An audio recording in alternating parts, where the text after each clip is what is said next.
Well, hey, everybody. This is Linda Baumgarten with the Connecticut Real Estate Investors Association. And with me, I have Joseph Varnador. He actually works with Eddie Speed at the Note School. And those of you who were able to attend the meeting on Monday night, you got to hear Eddie speak.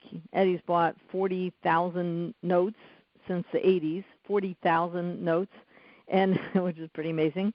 And he's been teaching people thousands of years, and it feels like anyway. And Joe now works with him and speaks across the country also, and he's an active note investor. And what's really cool about this part of the business is you actually get to buy real estate without actually buying the real estate. And sometimes it's a whole lot easier to buy the note. Sometimes it's a lot easier to help people in their financial situations, whatever it is. It gives you a lot more flexibility. But Joe knows a lot more about this area of business than I do. But I think it can be a really cool way for you to be, going that way, and and then taking it from there. So without any further ado, actually, let me give you to Mr. Joseph Varnador. Go for it. Hey, everybody. It's Joe Varnador. And first of all, I want to thank Linda and everybody there at CTREIA, Connecticut REIA, for having Eddie on Monday night, and then for letting me host this little webinar today. And then many of you are going to see Eddie Speed next Saturday, the 27th, there at a full-day meeting to go a little further into the business. So what Eddie would have done on Monday night, and what I'm going to do here today, is give you that 35,000-foot view of the business and kind of tell you why the note business is so relevant at this point, and what the opportunities are that are in the real estate note business. So just a little bit about me, so you'll kind of know who I am before we get started. I started buying properties. I bought my first property when I was 19 years old, and that's been about 40 years ago. No, it wasn't 40 years ago. It's 30 years ago. Yeah. Okay, so anyway, so I bought my first property about 30 years ago, and been still investing in properties as well as notes, and I speak, like Linda said, all over the United States with Note School. And then I found the note business in 19... Hey, how's it going? It's Chris Bowser here with the Online Auction Learning Center. And I want to thank you for taking the time out of your busy schedule. And I'll tell you, it changed outlook. What I've done is I put together this to show you. It changed my whole outlook as far as the real estate investment business. And what I learned is it didn't take me out of the bricks and mortar side of the business. What it allowed me to do is it allowed me to bolt on the note business onto my bricks and mortar business. And I figured out very quickly that the banks had figured it out a long time ago. And that was that in many cases, it's a lot better to be the bank than it is to be a landlord. When you're, you don't have folks calling up Bank of America in the middle of the night and say, hey, my furnace broke or my air conditioner broke here in the summertime.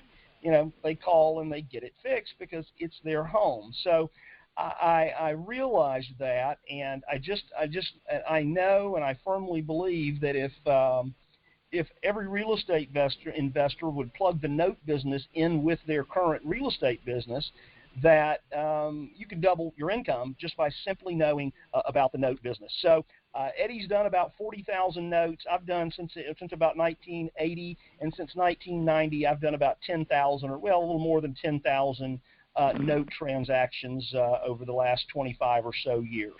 And I work with Eddie at Colonial Funding Group and Note School. So really, what I wanted to do here today is kind of take you through the process of why the real estate business has changed so much in the last 7 or 8 years, well, since the crash in 2008. So and having talked to investors all over the United States, I've learned that really the biggest concern for investors, whether you're in Connecticut, you're in Florida, you're in California or Ohio or Texas, wherever you are, the biggest concern is inventory. And what we found is that of the REO properties, the real estate owned, the bank foreclosures, of those that are left, most investors are having to pay anywhere from 80 to 90% of current value for those notes or for those properties. So that doesn't leave a whole lot of room for profitability when you're paying 80 to 90% of value. So we not only, and with the note space, we're going to pay a whole lot less than that. So not only do we need inventory, but we have to have inventory at a deep discount. And when we're buying at 80 to 90% of value, not a lot of profit to be made there versus buying notes where we're buying those at 20 to 50% of current value of the property. And then finally, high yield cash flow for you guys out there as well by owning notes and knowing the note business. But Linda, it's going to require one thing, and that word that I have highlighted there in blue, well, we all talk about how great change is, but when we start trying to change people's minds, people get a little freaked out because people want to keep things the way they've always been, and that's certainly not the way it is at this point.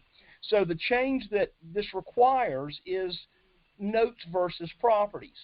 And you can acquire properties either way. You can acquire them by buying an REO property, by doing a short sale, or you can acquire them by buying the note on that and possibly getting a non-performing note and then getting the property in some cases. So there's three core things I really want to go over just over the next few minutes and talk about why the note business is so relevant and why it's the hottest topic really in real estate today, but what caused note business to be so good, and then as well about how the industry works and understanding the business, and then being able to outsource some of this work so that you can feel comfortable with buying notes all over the United States. So first off, real quick, what is a note? Well, certainly a $100 bill or a $1 bill or a $20 bill, that is a promissory note. It's a promise to pay backed by the federal government. And then you've got a check.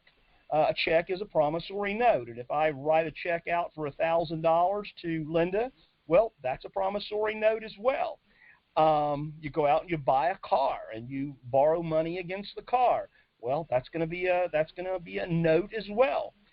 But finally, what we're concerned with, we're talking about with real estate notes. So just to give you a good explanation of that, every one of you that's on the phone or will be listening to this via recording later, if you bought a property and you financed it, you have signed the note. You signed a promissory note, and that really is your promise to pay. The promissory note contains the terms of the agreement. Is it what's the amount of the loan? What's the interest rate the loan is written for? What's the repayment term? So it doesn't have to be a $100,000 note. It could be a $380,000 note, and it could be at 5% versus 10. It could be a 180 payment AM schedule versus 360 payments. But it contains all of the relevant information as far as what you're going to pay back to your lender, whether it's Bank of America or Wells Fargo, or if it's a loan that's guaranteed by one of the GSEs like Fannie Mae or Freddie Mac or FHA or HUD. All of these are, that's what the note is. But interestingly enough, when we buy a house and we borrow money to buy a house, we get the deed to the property.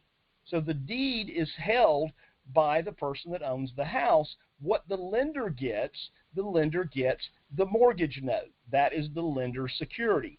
So at closing, you as the buyer, you sign the mortgage note, you give it your John Hancock, and now you own that house as the new borrower buyer, and you have the deed. And I like to kind of put that into perspective by simply saying that if you were to go out this afternoon and you were to buy a new car, certainly whoever was your lender and loaned you the money to buy the car, they're not going to give you the title of that car until you pay for the car.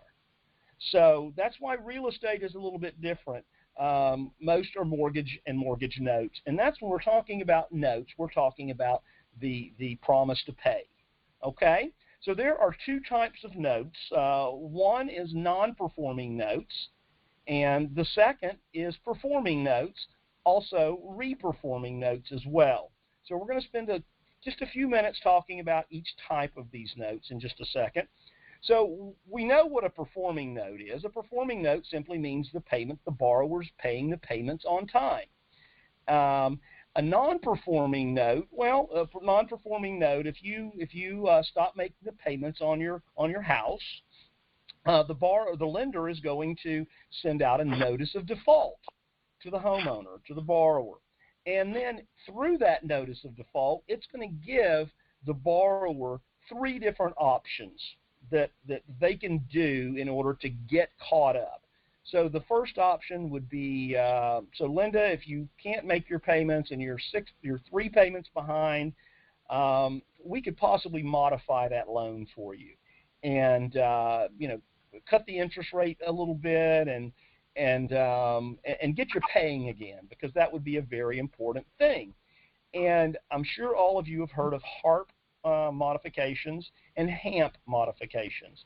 HARP is the Home Affordability Refinance Program, and HAMP is the Homeowner Affordability Modification Program. A lot of those have been done through the federal government, sponsored through the lenders. Interestingly enough, these HARP and HAMP modified loans, the statistics say that 60% of the modifications that HARP and HAMP do fail within 18 months or redefault within 18 months of that modification. And people say, well, oh my gosh, Joe, why in the world would that be the case? The biggest problem there is that the lenders aren't dropping the balance, the unpaid balance of the loan down to what the property is currently worth.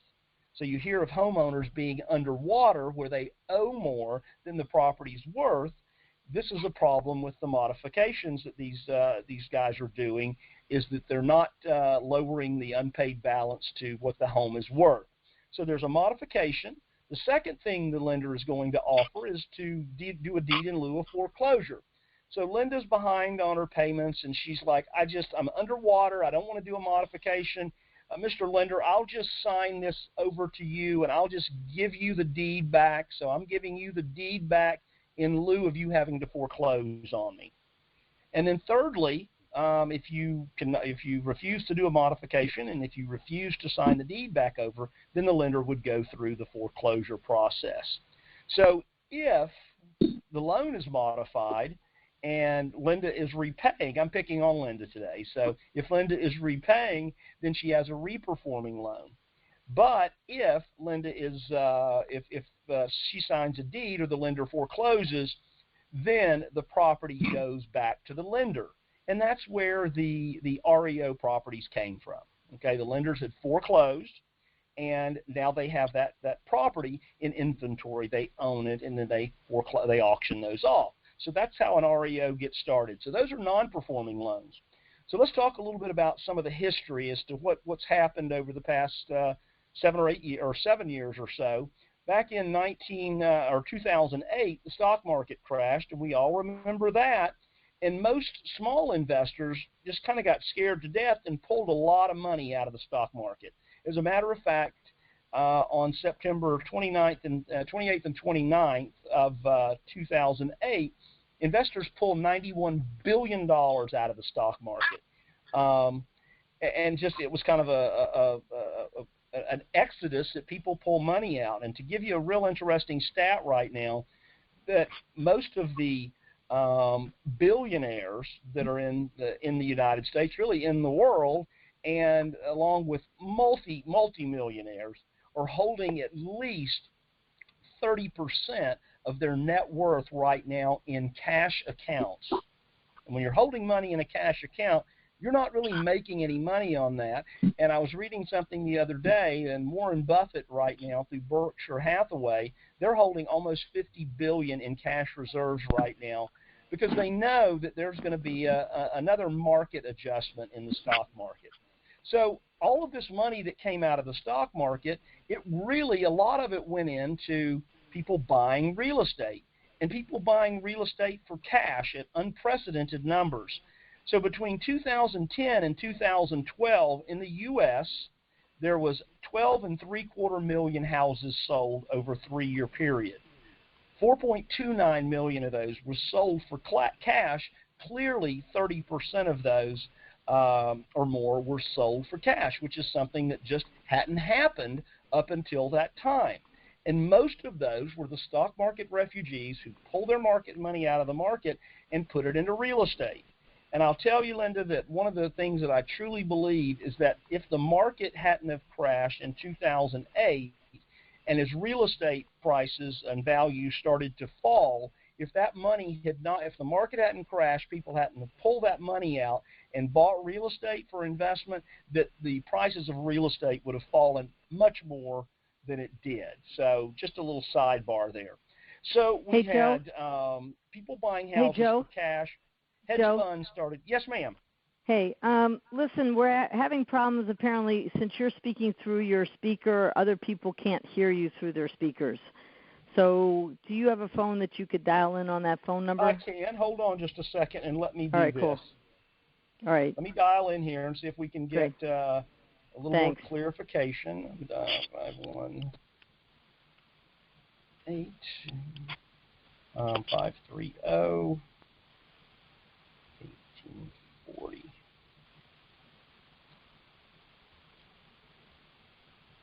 Start meeting. Share better. Please enter your meeting ID followed by the pound or hash sign. There we go. Okay, let me put that in and see if we can.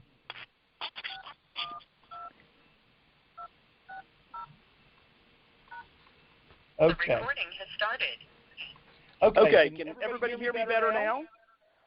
Yeah, so now what you have to do is lower your speaker from your computer so we don't hear you double. Okay, I just turned it off. I just turned my speaker on the computer off. Can you hear me okay? No, it's still not working. Oh, well. That's still what they can't told hear me. I'm not, because I have another laptop, and I am not hearing you through the laptop, unfortunately. So, all right, I will tell everybody they have to dial in, but keep on going, and then we'll. Oh, some people are saying that it's sounding better. So, all right. Okay, good. So, all right, just keep going. There may be a. Let me do something else here. Okay. All right. So let's move forward. Cool. Is everybody good? Yep. Just keep on rocking and rolling. Okay. I was trying to turn my microphone off on. Okay, because I'm hearing myself back through the computer. Hold on a second. Right. Yeah, you got to turn that off. Turn my computer speakers down. Okay, is that better? Everybody good? Some people are saying they're better, but I think we may just have to dial in. So go ahead and just. Okay, let's go ahead and move forward. We do have a recording of this, so. All right, beautiful. Very good. Okay, so not only did regular investors buy properties, but hedge funds jumped into the business, and we know that companies like or hedge funds like the Blackstone Group, Carrington, they all bought a bunch of houses and got into the rental business. So we know that a bunch of those guys did as well. And so not only were cash investors buying the properties, also hedge funds were buying properties for cash as well. So what we've seen then overall is that housing inventory has gone down. As a matter of fact, the amount of foreclosures this year has dropped 33%. Doesn't mean that there aren't people that aren't paying. It just means foreclosures have again dropped and foreclosure inventory continues to drop out there. So what happens when that when the foreclosures stop is that the REO inventory starts to go down as well. And you can see here that in Nevada, Florida, Arizona, and California, which are the sun and sand states, REO inventory has dropped tremendously. And overall, throughout the United States, REO inventory, real estate owns and foreclosures, have fallen about 18%. So what we know, guys, is that right now in REO properties that all of us as real estate investors were buying in droves back in 08 and 09, and we were also participating in short sales. That inventory that was there has dropped now, and we know there's about 300,000 REO properties that are still left out there. Okay, these are properties that are owned by lenders. Okay, they've foreclosed on them and they have them in their inventory. So as inventory dropped, prices on the housing stock went up, and it's gone up about 10%, about 12% in most places, and it continues to go up about 12% a year. So what some of the savvy guys from Wall Street have simply said is that the savvy investors are really focused on non-performing loans, and here's why. So the government has finally told these big banks like J.P. Morgan Chase and HSBC and I'll show you some more slides here in just a minute. They said, guys, you have non-performing loans on your books. You guys have written a lot of these loans down to where the value is almost nothing, but you still have these here. So the larger banks have started selling non-performing loans. This year so far, the banks have sold $8 billion in non-performing loans to hedge funds. And I'll tidy this up in just a minute, but I want to show you the stats. So not only do we have these commercial banks doing that, and we have the GSEs like HUD, and GSE is a government-sponsored entity, so we've got like Fannie and Freddie and HUD. So this light blue line right here represents the number of HUD properties that HUD has foreclosed on and is now sitting on in inventory. So they've got about 25,000 properties, but right now they're sitting on about 750,000 non-performing loans. Now these houses may be occupied, they may not be occupied, but this is the number of non-performing loans that HUD. Well, and we're HUD, by the way, Linda. You know, we're paying the bills here. So HUD has about 750,000 or 50,000 non-performing loans, and if we look at Fannie and Freddie, there's about 175,000 properties that they've foreclosed and owned, but they have about 950,000 non-performing loans. So you guys that have heard of the shadow inventory or the hidden inventory, well, this is that inventory that most investors, most people just don't know about. CNN doesn't report this, CNBC, MSNBC, they don't report any of this stuff. Now, HUD has started selling selling loans. June 11th, a year ago, HUD did their first offering, and they sold 23,000 loans in one day, Linda. 23,000 loans with a total unpaid balance of about $4 billion. 8 different hedge funds bought those loans. Hedge funds like Bayview and Roosevelt and Granite and Condor and Watermark. And so they kind of divvied those up. They followed that up about 2 weeks later and sold another 4,800 non-performing loans. September of last year, they sold another 15,000 non-performing loans. So with an unpaid balance of about $2.3 billion, and HUD has actually sold about 91,000 loans so far, but they have about 750,000 in inventory. Then Freddie Mac jumped on it and said, we've got to start selling some loans. So last summer, they started their first offering, and they sold $659 million in unpaid balance in loans back in August of last year.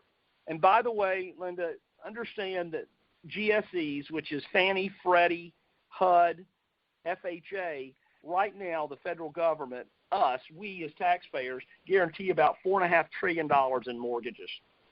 That's about 80% of the loans that are being written. Back in 2005, there was about 30% of the loans were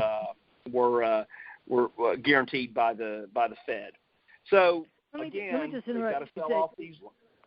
Sorry. So just one thing I just want to insert. A lot of our members here are used to this presentation is a lot of content and a lot of numbers and everything else because of the nature of the business. Just know that, right? So we're not talking about generalities and how to buy, fix, and sell a house. So No. don't get overwhelmed if you're overwhelmed by numbers. Just kind of let it soak through your Yeah, brain. and Linda, the reason I'm telling the story here is painting the picture so that you know, your guys and the folks out there know what's going on in the industry and why the note business has become so relevant. So I'm going to skip through this real quick here, but just so you know, a lot of the Countrywide and Bear Stearns and Washington Mutual have started, you know, they've started selling off loans, and understand that these loans were originated, and some of these have not been paid on since 06 and 07. They call it subprime vintage debt. So there's non-performing loans there. Then we've got Bank of America and Citigroup, and they're selling non-performing loans like crazy. And then you've got Freddie Mac just sold off $1 billion of unpaid balance in sour debt. So what I'm trying to show you guys is that, oh, and by the way, Fannie just did their first sale, and it was last month, back in April, and it was about almost $800 million in unpaid balance on non-performing loans. So what I'm getting to here is simply this. Residential real estate has changed more than it has in years. And the reason it's changed is because of the inventory imbalance for investors. The number of notes versus the number of REO properties.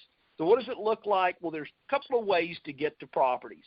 Number one is you can buy an REO. You could buy one of those houses that are left over that HUD has or Fannie or Freddie, or you can go the other path, which is the non-performing note path. Okay? So here's the deal. Here's the good news. REO properties right now are selling at about 80 to 90% of value. Non-performing loans, when we're buying non-performing loans, we're buying those at about 20 to 50% of value. So the big question for most investors is the non-performing loan side is there's more profit with less risk. And I think as investors, that's what we all like to see. Does that make sense, Linda?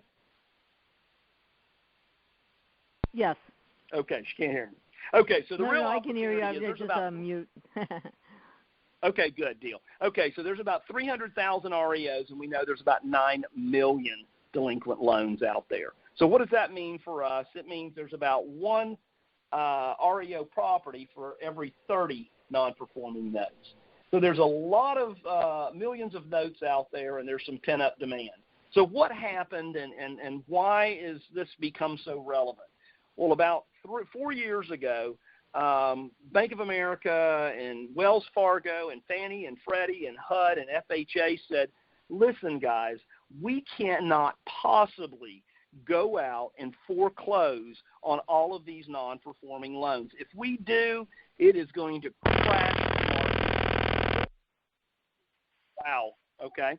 Crash the market again. And when that market... Hello? Hello? Go ahead. Okay, we got it? Okay, yep.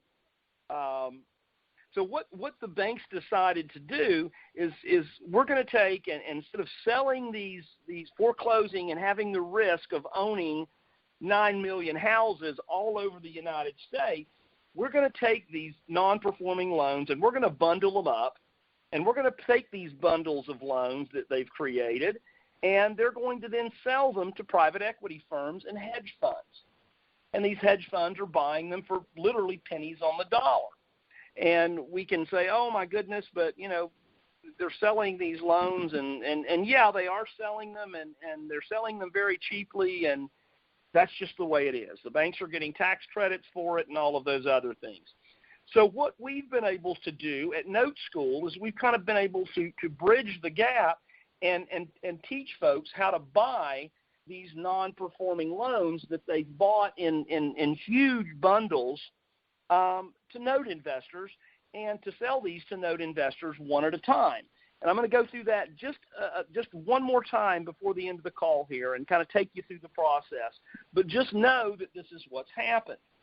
So when you buy a non-performing loan directly from a hedge fund, you become the lender. Things that we talked about a few minutes ago, modify, deed in lieu, or foreclose, Those are the same three things that you will do because now you've become the bank. So, Linda, what we know is that about 40% of the time when we own a non-performing loan, and we can have our outsourcing companies get a hold of these people and so on, modify these loans, and then we have a re-performing loan. So let me kind of put that into perspective. I buy a loan from Condor, one of the hedge funds, and the unpaid balance is $140,000 on that loan. Well, the current balance on that loan or the current value on that property that loan secures is about $100,000. So that borrower is about $40,000 underwater or upside down. So if I buy that non-performing loan from the hedge fund for $20,000 and I can modify that loan, Linda, I can just very quickly and easily drop his unpaid balance or her unpaid balance from 140 down to 100 to what the home is currently worth, and I've got a great margin, don't I? You really do. I mean, you can actually, with this strategy, help people stay in their homes or at least give them another shot at it, right? That's exactly right. And this, and Linda, here's the thing. The reason that 60% of the HAMP and HARP modified loans failed was because the lenders did not do that immediately. You had to make your house payment on time every month for 3 years, and at the end of that 3 years, if you completed that successfully, then they would drop your unpaid balance to what your house is worth. So then you would have finally gotten back on track. And I'll tell you give you a quick example. I have a very good friend of mine. I live in South Florida, guys, in a little town called Okeechobee. It's very small, about 50,000 people. But I had a friend of mine that I went to high school with, and he calls me and he says, "Joe, I know you're in real estate and all that." And he said, "I can't make my payment.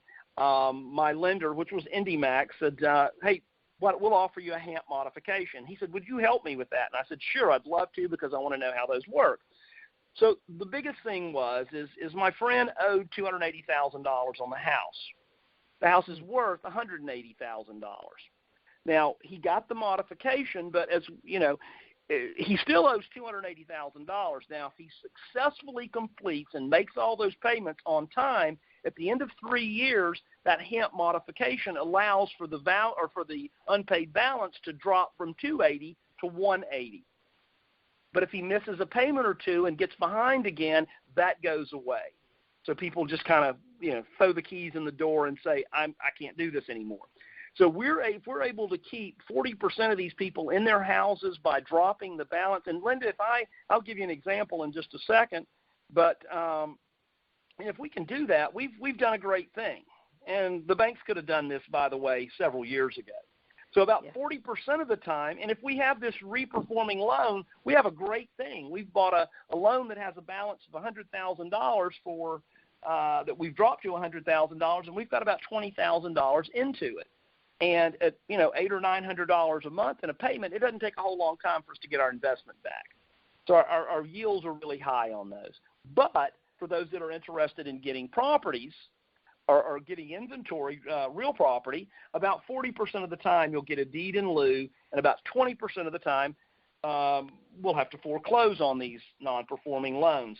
So we have about a 60% chance of ending up with the property and about a 40% chance of ending up with a modified loan.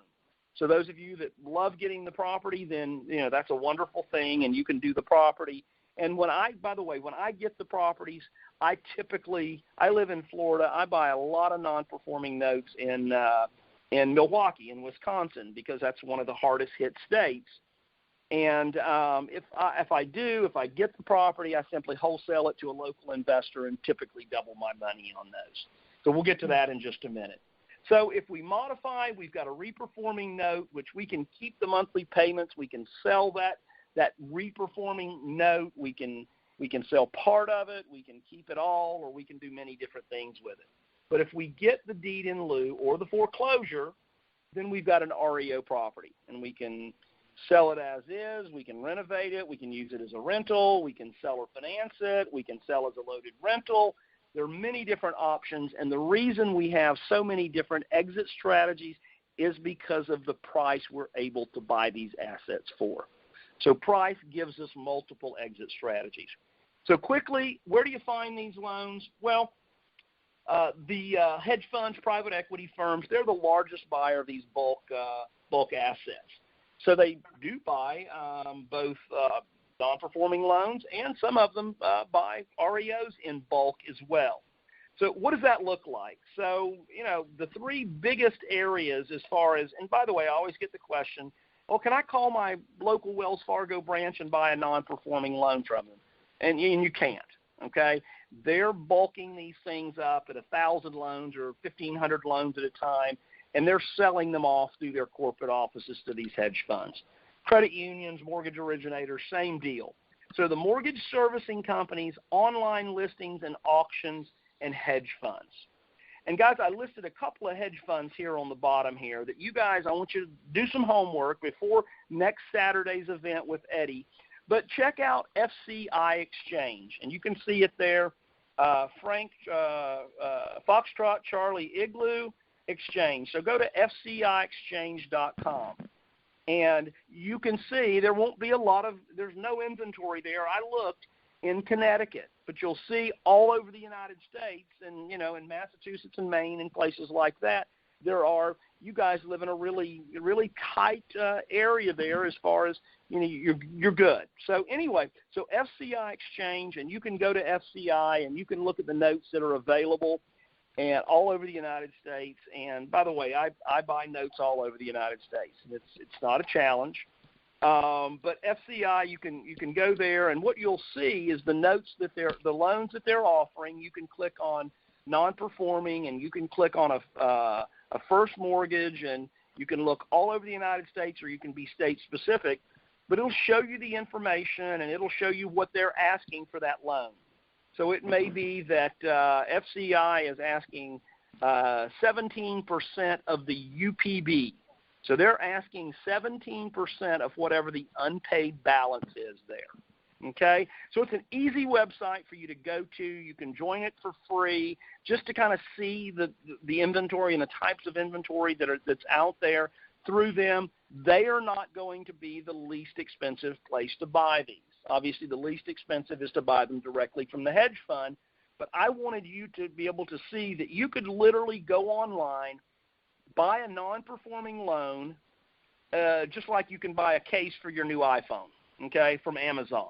So you can do it. It can be that simple. And I also have another one here for you, and it's called DebtX. It's DEBTX.com. So go to DebtX, and you can register there, and you can have a look and see what kind of loans they have for sale as well. And it's kind of gets, you can do that before next Saturday, and you can kind of have an idea so that when Eddie goes through breaks it down and gets you to the 5,000-foot level, you'll have a little idea of what's going on there. So we can buy these loans directly from these hedge funds. And really what we have to know is which hedge funds are selling and when are they selling, and realize that not all hedge funds are the same. FCI is really the only group that I know that sells as a percentage of unpaid balance. Most of the hedge funds sell as a percentage of current value, okay? So most sell as a percentage of current value, and that's what we're talking about when we're able to buy these assets at 20 to 50% value, okay? So how do we get through the front door? Credibility, and again, note school bridges the gap. So you got to have a zero chance of embarrassment. How do we price these loans? Well, these are the four price categories as described by the distressed debt industry. And the best buy on these loans are going to be in the properties that are now worth $125,000 or less. That's where the most loans are. That's where the most buyers are for these properties if we get the properties. And we're buying those assets for about 20 to 50% of current value. The 125 to 350 are selling for about 55 to 85% of value. 350 to 650 is selling for about 60 to 90% of value, and the 650 and above are selling for 70 to 100% of value. So the best buy, obviously, is in the lower price band properties. So to kind of put that into perspective, you've got a property that has a property value today of $70,000, the borrower owes $110,000 on it, so it exceeds value. They owe more than the property is worth, and we want to buy those at no more than 20 to 50%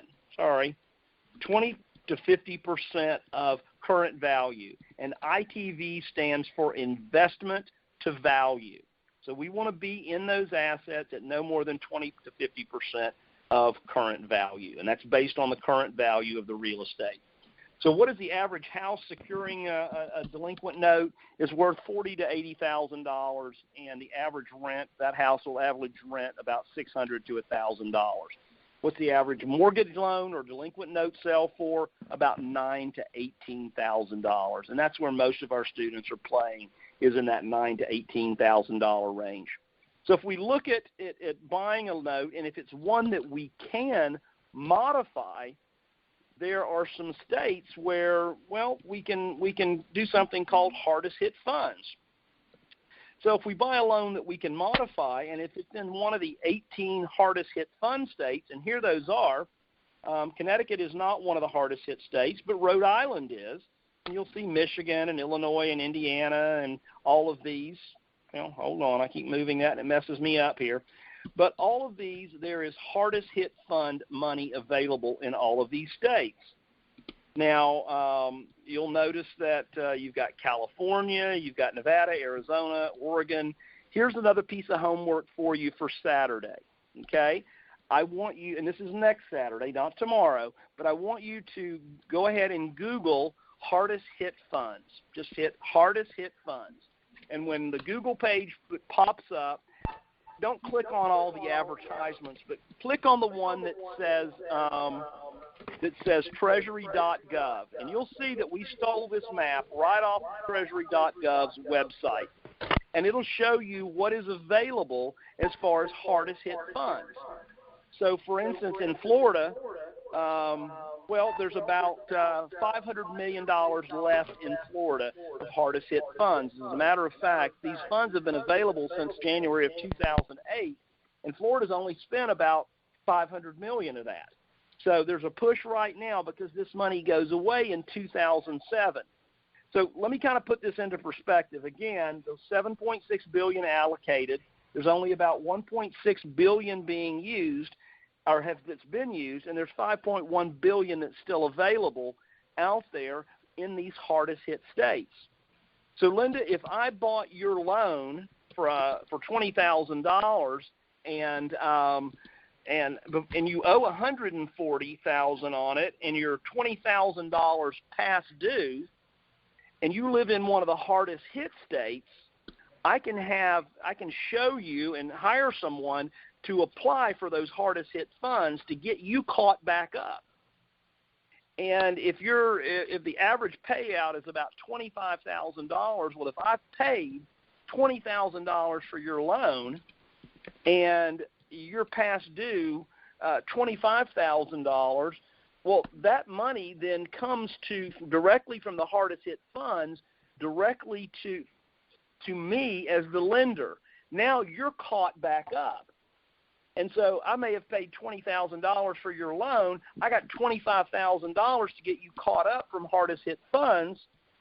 That's an amazing thing because you still have that loan out there that I'm going to modify for you after we get you caught up. So buying loans in these states is an amazing thing, and Eddie's going to talk a lot about that on Saturday as well, how this hardest hit funds thing works. But check it out, treasury.gov. Hardest hit funds. All right. Now, again, how do we price a non-performing loan? Guys, you've been through Linda and Joanne's coaching program.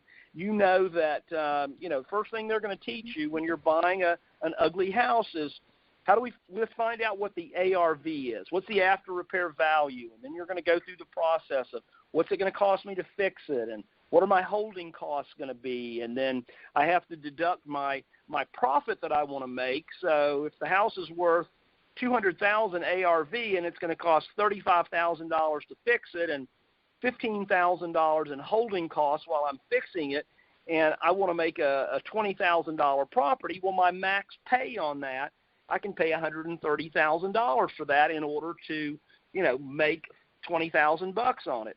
Same way with the note. What's the property worth now? And then what can I buy it for? And most of these are going to have unpaid taxes, so I'm going to budget for what it's going to cost me to buy it, plus any unpaid taxes that will go along with that as well. And Eddie will show you how to go through that and what that looks like next Saturday. Okay, so we've got 40% we can modify, 40% deed in lieu, 20% foreclosure. Now, Linda, I'm going to show you a couple of case studies. One is from this gentleman right here on the screen, and his name is Justin Wagner, and he lives in Ohio, and he's bought more than 100 notes in the last couple of years. But, Linda, I'm showing you this. This is the ultimate example, and he got totally spoiled by hitting such a home run on his first transaction. This is certainly not, I'm not telling everybody this is typical, but let me just share this with you real quick. So this is a little house in Ohio, by the way, and Justin bought the note on this, first note he ever bought. He paid $2,000 for the note on this house. Now, that's amazing, right? Well, the story is that the lady that owned it had lived there for about 25 years.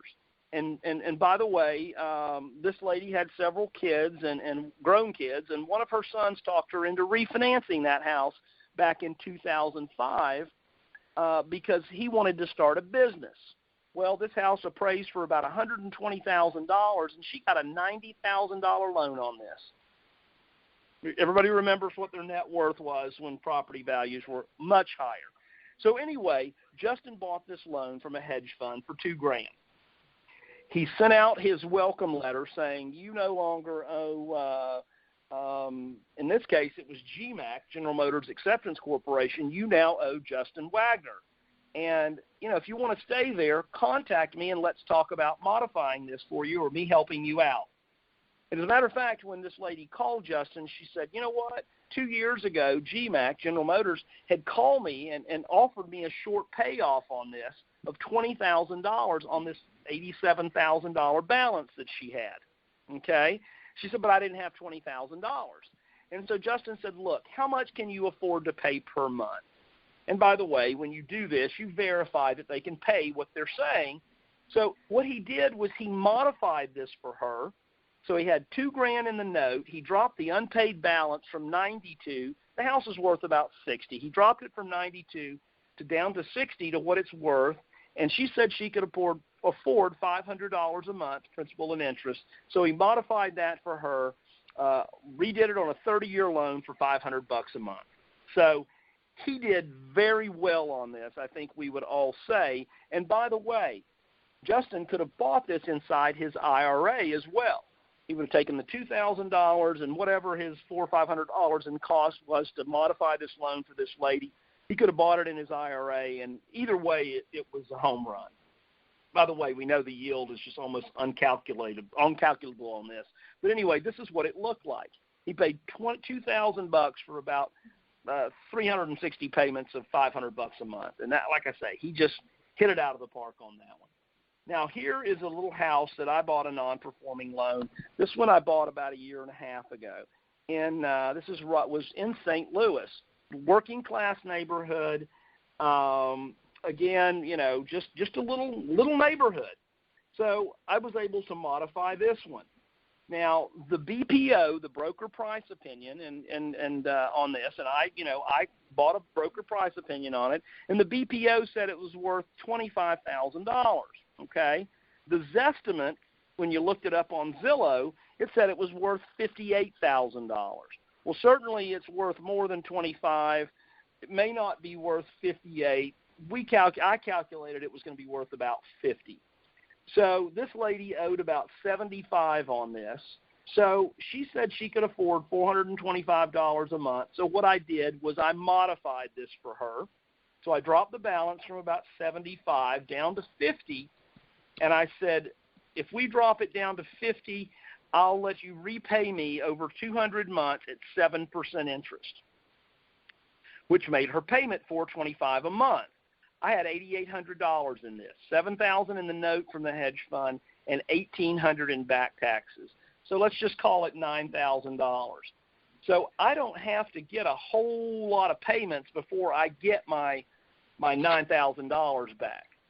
But what else we can do with this? And by the way, this little house would rent for about $850 a month. So that's just a couple of quick case studies. So guys, understand that I didn't have to call this lady and do the talk to her about modifying this and have to do all of that. I simply outsourced that to a component loan servicing company. And there's companies that will take care of repairs for you on these houses. I'm going to give you one that you can look up prior to next Saturday's event. It's called CTREIA International, and go to www.treonet.com. And when you go there, click on Client Services, and it'll show you what they do. They'll secure a property for you if you need to do that. They'll modify. You can tell your servicing company how you want the loan modified, and they'll take care of that for you for a fee. If you have to get a deed, if you're going to get a deed in lieu, they'll take care of that for you. If you have to foreclose, they'll take care of that for you as well. So check them out, and Eddie will talk next Saturday more about how to use third-party vendors to take care of these for you. So finally, most of you, if you were there Monday, you would have gotten one of these, and you'll get one on Saturday, but I'm going to do a real quick, just a review as to really how the business works. So a couple of home buyers go out, they buy a house, they get a loan from the bank, and they sign the note, and they make all of their payments on time, and once they make their payments on time to the lender, they pay that house off, and it's a successful loan. Great. What happens, though, when they default and they don't pay? And this is the same for banks as well as government-sponsored entities.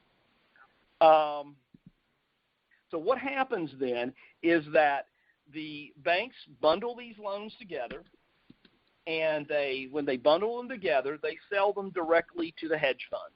And if we're buying them for 20 to 50% of value on the lower price fan assets, I can promise you they're paying 10 to 25% of value. So they, let's say that Condor or Gemini Capital Partners buy 1,000 loans from one of the banks. Okay, when they buy those loans, they buy them all. They look at the boxes of documents, the original documents, and they order a BPO, a broker price opinion on all of those. They check title on all of those to make sure that the title is clearly transferable, and they put them on documents, and they're really spreadsheets, but they call them a tape. So when they put this information on a tape and you register with the hedge funds, and Eddie will talk about registering with the hedge funds next Saturday, but you register with the hedge funds like Gemini or Condor or these hedge funds, and then they're not going to send you a spreadsheet with 1,000 loans on it, Linda. They're going to send you a spreadsheet with 20 to 30 loans on it. And so they'll send you those, and then you're going to do some due diligence. Now, the spreadsheet will have the address of the property, the current owner of the property, when the last payment was made on it, what's the current value, what's the unpaid taxes that are due on it. And by the way, we're talking about first mortgages only. So I'll go through, when I go through this, I'll run through the spreadsheets on these 20 loans, and I'll do my beginning due diligence, and I'll tell you exactly what that is.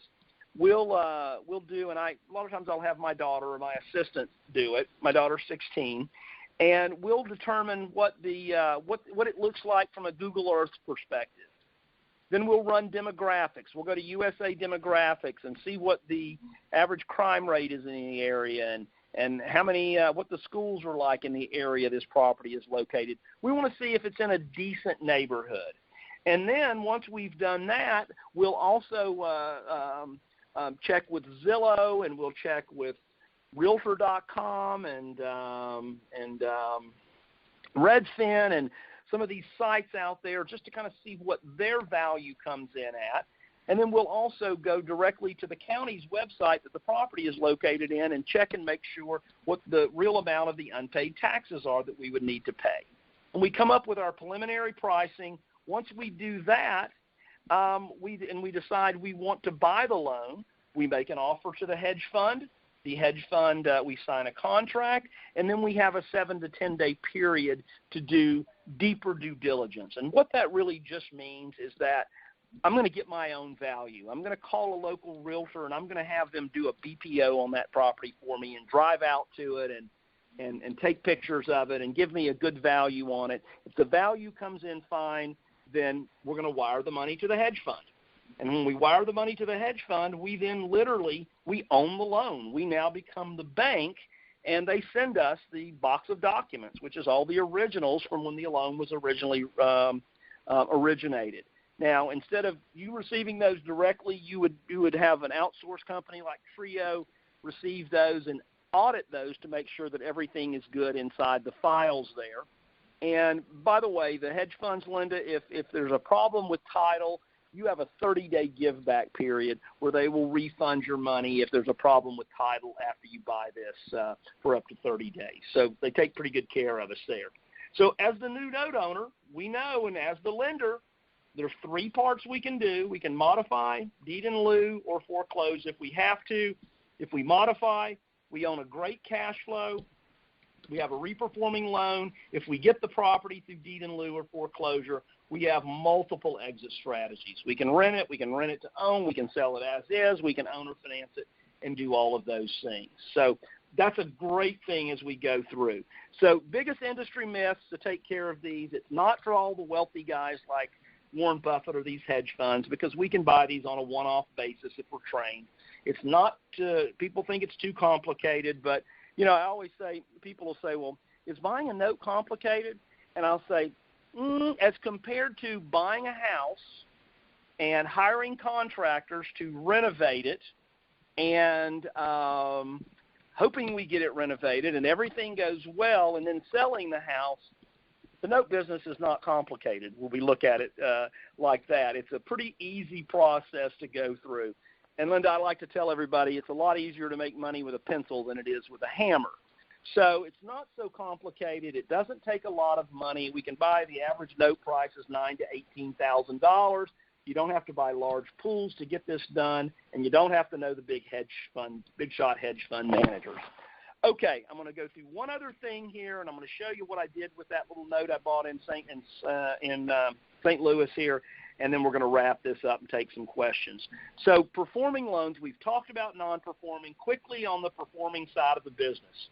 So performing loans include reperforming loans like I'll show you and seller finance notes. And I'm sure a lot of you guys on here and a lot of people in your group have sold a house and financed it for the buyer, or they bought a house and the seller finances it for them. So it's just a whole different, little different thing here.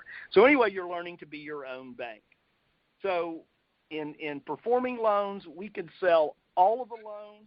So, Linda, I could loan you $100,000 at 8% interest at $900 a month, and I could sell all of the payments to an investor, and I'd be done, and I wouldn't have that loan any longer.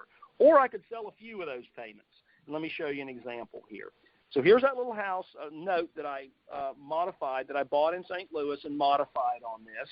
And again, I modified it at $50,000, 7% interest, 200 months. Payments $425 a month. So now I have a loan that has, and by the way, remember there's 200 payments this lady's going to make on this at $425 a month. So what I figured out one afternoon as I was sitting saying, okay, what would be a really cool thing to do with this? And so I figured this out, Lynn, and I think I'm not really that smart, but I think I was real smart here. So anyway, and Eddie will talk a lot more about partials and how to do this. So anyway, what I decided to do was sell, there's 200 payments on this, and it's now reperforming. I decided that I could sell 60 of those 200 payments, the next 60 payments. So I've got a lot of investors, around, and I told one of my investors, I said, look, let me show you what the note business is really like, and what I'm going to do is I will offer and I will sell you 60 payments on a note that I own on a house in St. Louis, and here's the value, and here it all is. I'll sell you 60 payments for a 14% yield. So what that looks like is this. I sold my investor, and my investor bought this in his IRA. He paid me $18,231 to buy 60 payments, the next 60 payments of $425 a month. By him buying those 60 payments of $425 a month, that gave him a super yield out of his IRA, in his IRA, self-directed IRA, of 14%, which I think you'd agree, Linda, that's a pretty huge yield for him. Yeah. But what did that do for me? Well, if you'll notice, I paid $8,800 for that non-performing loan. If I sell 60 payments for $18,000, I've gotten my money back plus an additional $9,400. Is that pretty cool, Linda? Absolutely. So I got my money back, plus I got $9,400, but the really great part is this. After that gentleman receives the 60 payments on this, I still own payment 61 through 200. So after this gentleman has received his 60 payments, I still have 140 payments of $120 or $425 a month, which totals $59,500. Linda, I have nothing invested in this. I have less than nothing invested in this. So my total profit on this thing over time is almost $70,000. And guys, you know, and here's my thing. I mean, my goal is I did this one about 15 months ago. I've done about a dozen since then. And I plan on doing about 15 of these a year like this for the next 5 years. Most of them are in my IRA. Some of them I keep the cash flow on now. But I've never seen anything that just works out like this does. And that is the real cool part of the note business. Eddie's going to go over, spend a lot of time on Saturday with you guys going over things like this. So let me run through the rest of this, and then we'll take some questions. Eddie's also going to show you how to turn $100 in your Roth IRA, or to control a note with $100 in your Roth IRA that's worth $50,000 to $100,000, and you're going to be amazed by that. And he may have done a little bit of that last Monday night. Okay, so we know there's a lot of notes. We know there's some anxious money out there. Why non-performing notes? Well, that's where the real estate market is right now. That's where the money's being made. It's much easier to make money with a pencil than it is with a hammer. And, again, that's where it is. We know we've got about a 7-year run based on the way inventory is being pushed out now, that we know we've got about 6 or 7 years left with this market the way it stands. So the next step really is to buy notes and be the bank. So let me run through, guys. I'm going to do a real quick commercial. Now, for some of you that can't make next Saturday's event, I want to show you a couple of boot camps that we offer from Note School and talk about those. And if you're interested in one of the boot camps, you can certainly, if you go next Saturday's event, you can invest there, or you can call Linda directly or whatever it is, or call the REIA there, and she can take care of you on this as well. So we have 2 different boot camps, 2 different live 3-day classes that we offer. Rich Rewards, which is the one on the left here, is the performing side of the note business. Big Money from Bad Debts is the non-performing side of the business. So we have 2 separate 3-day live classes. Now, the Rich Rewards class is on performing, and on next Saturday, Eddie's going to spend about 3 hours on the performing side. At the 3-day workshop we have coming up in the area, there'll be 3 days of teaching on that on performing loans. Same thing with the Big Money from Bad Debts. He'll spend about 3 hours on Saturday on that, and then he'll spend 3 days on the performing side. So Big Money from Bad Debt, by the way, it's a 3-day live class. The price is not $2,000 at Connecticut REIA. It's actually, at Connecticut REIA, it's $797, and that allows you to bring a real business partner to the 3-day class with you. So the 3-day class is on Big Money is 3 days at a live class, and it also, for yourself and a partner, and it also includes an online on-demand home study course. And what we did at Note School was put the mechanics of the business in the online on-demand. So you'll get a workbook like you see there, and you'll go online and you can do an hour of module, an hour at a time, and you can go through that, the online part of that as well. A very important part of the program. So that's on non-performing, and you're going to learn all this stuff.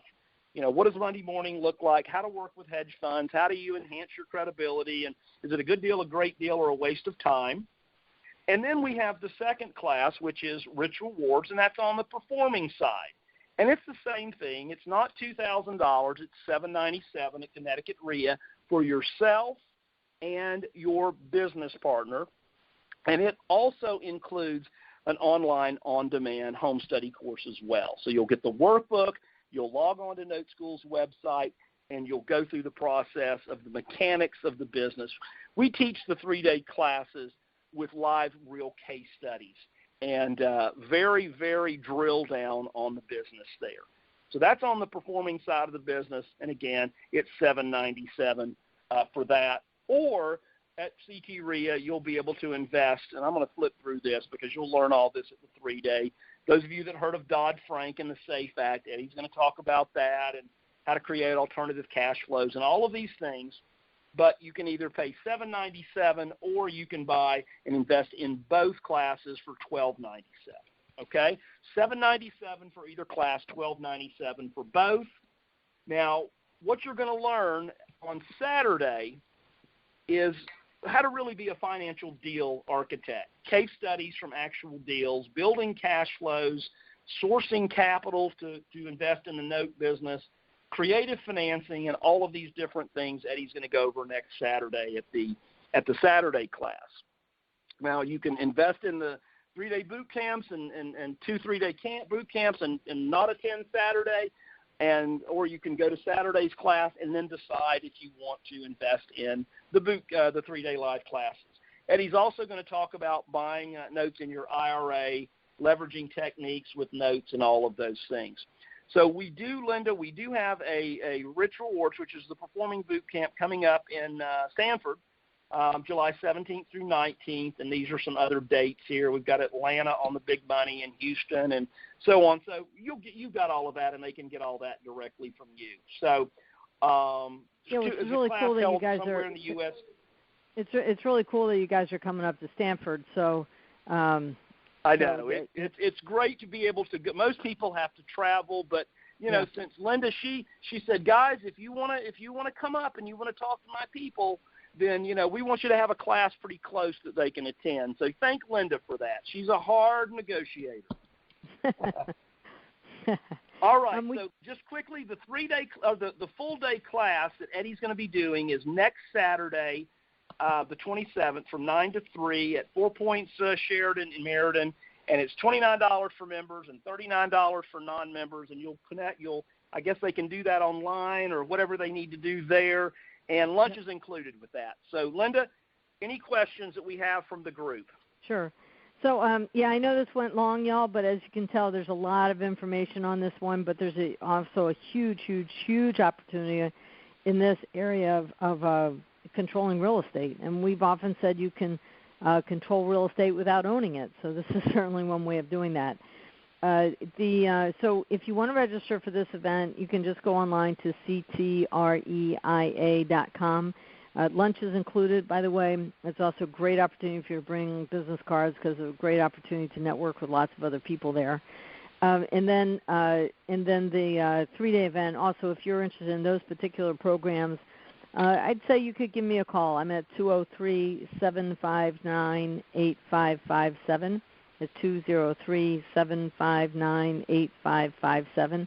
Some of you are already invested in these workshops, so you definitely can come there. But these guys are really the experts in this whole arena. So, Joe, we got a couple questions here. Actually, most of these are from John Sanford. So, do we inherit encumbrances on the property when we buy a note? Okay, great question. Do we inherit these things? So here's what we focus on, John. We teach you how to. You can buy a second mortgage or second, non-performing loan that's a second, but we always do first. So here's the two things that we have to be concerned with. So when we buy, we have not only the price to purchase the note, okay, the non-performing loan, but we also we need to pay 95% of these. The taxes are going to be delinquent, and we're going to budget for taxes on this as well, unpaid property taxes. So, we can go directly to the county website that the property is located in. We can see what the taxes are. The hedge funds will show you, but we want to verify what they are. The only other two things that we have to be concerned about is if the property is in a super lien state. If it's in a super lien state, Florida is a super lien state, California, Nevada, Arizona, and those are states where homeowners association fees, like in condos or townhouses, can jump in front of the first mortgage as well. Okay, so those would be of record in those super lien states. So we would need to take care of any non-paid homeowners association fees if it's in a super lien state. And Connecticut probably is. I'm not sure if it is, Linda, but it may be.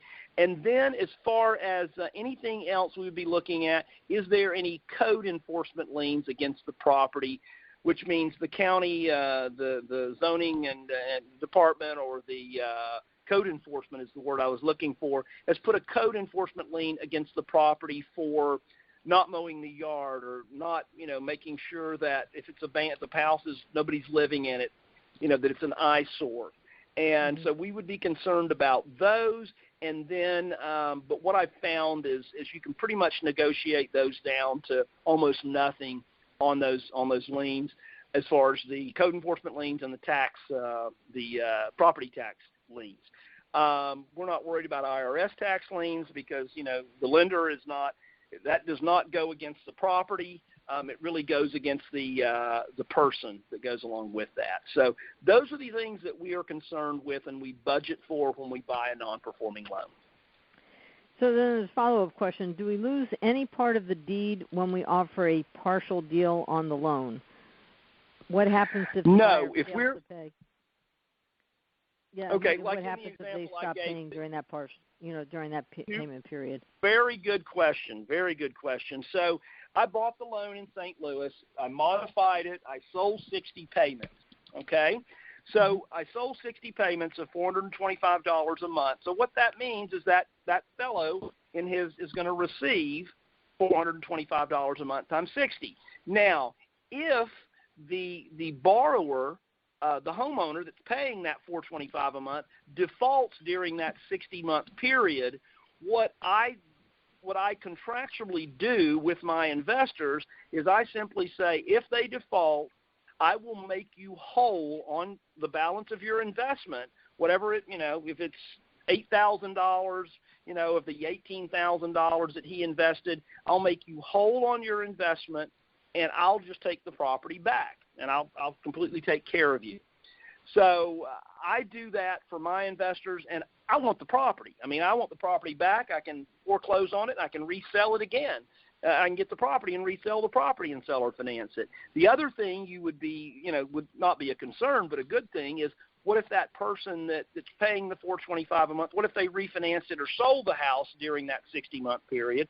And again, if the payoff was $45,000 and the guy that has the partial is still owed $10,000, well, he would get his 10 and I would get the 35 difference. So either way, we're good on that. Okay. And then we had another question, which is, what are the two questions about taxes? Sorry, guys. What are the tax implications of buying a note? And the other one was, what about taxes going forward? So what are tax implications on buying these notes? Very good. So if we're buying and I'm assuming federal income taxes or state income taxes is what that question is.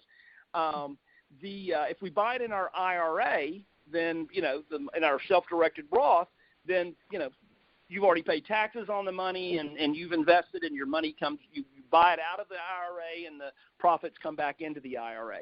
If we have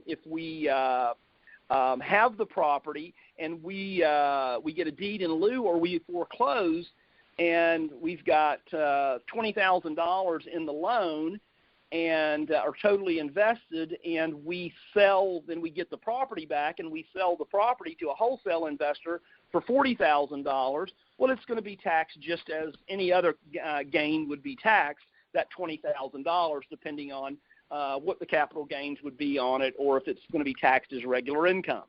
So it would be no different than flipping a house, buying it at wholesale price and then selling it and making a spread, and that would be the same income on that. And we'd pay taxes on that the same way. So it really depends on how you buy it. Yeah, cool. All right, let me just see. They want to know about property taxes. Are you responsible for the property taxes? No. If you modify a loan, what I do is I go ahead and I have a third-party servicer service the loan for me now after I've modified it, and we set up an escrow account so that the payment, the tax and insurance payment, they would make it just like they would on any other loan, and it would be so they would pay $425 a month plus whatever the taxes and the insurance are. Okay, so we would escrow those just like you would. Right. So in other words, if you're going to modify the loan for somebody, you want to collect PITI payments from that person, so that you have the money to pay for all that. Okay. Exactly. Gotcha. And okay. It costs, Linda, about $15 to $20 a month to have a third-party servicer collect those payments for you and verify that and manage that escrow account. Or if they're not, for some reason, the taxes and insurance aren't escrowed, they will also make sure that the taxes are paid and the insurance is currently being paid as well. So, am I correct in that you have to hire a servicer for the loan, that you cannot collect your own payments? You can collect your own payments. Oh, you can? Okay. There are a couple of states where you cannot call a person that is past due unless you have a debt collector's license, and one of those is North Carolina, and the other one is California. But no, the reason you would want to have it third-party serviced is simply it's just easier, and you have a good verifiable pay history as well. If you ever wanted to sell the loan, you would have a verifiable pay history because the servicer is going to keep better records than most of us do as individuals. So it's just a benefit to do that. Yeah. Beautiful. And besides, if you really want to pass the business, you want to do that, and that's exactly right. It's certainly worth a lot more than $10. So absolutely, that's it, and that's what most of us are looking for is that passive income, and notes is the perfect vehicle to get there. Well, this is very amazing, and I'm glad that I've recorded this because I'm sure people are going to want to hear this again. And but there'll be a whole lot more detail. Just imagine working with Eddie for from 9 to 3 and not just for an hour. How much you can learn and discover. So I hope that each one of you that's on this call will register for the event on a week from tomorrow, actually on Saturday the 27th, from 9 a.m. to 3 p.m. If you want to just jump ahead and invest in the deeper education as well as the 3-day events where there's a ton of case studies. There will be one in Stanford in July. If you want any information about that, just call me at 203-759-8557. And, Joe, really, I appreciate you taking – I know you're at a conference yourself. Thanks for taking the time away from that. Well, guys, I'm sorry that I ran a little long. I get a little passionate when I talk about the note business, and I know Eddie does too. So appreciate everybody bearing with us, and thanks so much for working with us. Yeah, well, everybody that was on the call stayed for the whole time, so you did a great job on that. So, all right, everybody, have a great day, and we will talk to you very soon. Thanks, everyone. Bye-bye now. All right.